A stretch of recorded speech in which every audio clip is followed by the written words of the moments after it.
32 годишниот Мајкл Зехав Бибо е човекот кој вчера ја крена Канада на нозе. Станува збор за канадски државјанин кој неодамна се преобратил во ислам, но нема информации дали бил припадник на некоја терористичка група. Она што се знае дека тој бил на листата на потенцијални терористи и нему му бил одземен пасошот за да евентуално не се приклучи на блискоисточните боишта.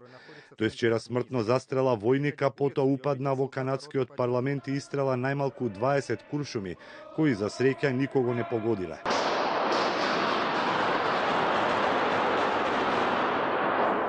За тоа како изгледаше да се биде внатре, зборува оваа фотографија на која се гледаат забарикадирани пратеници во една од салите.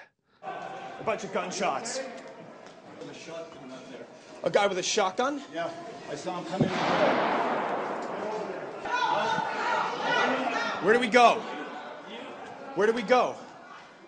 Напаѓачот претходно го уби војникот Нејтан Сирило, кој стражарел пред споменикот на канадските жртви, а потоа со триумфално кренати раце се стрчал кон собранието.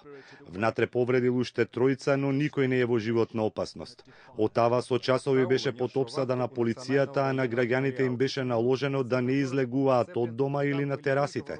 Официјално не се потврдуваат информациите дека во нападот биле вклучени уште двајца напаѓачи. We will not be intimidated. Canada will never be intimidated.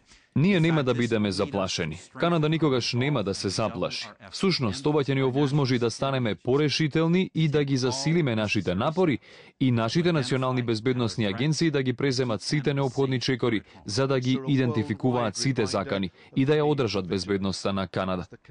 Нападот следи само неколку часа од како Канада го зголеми нивото на опасност од терористички напади и во пресредна одлуката да се вклучи во кампањата за воздушни напади врз исламската држава во Ирак.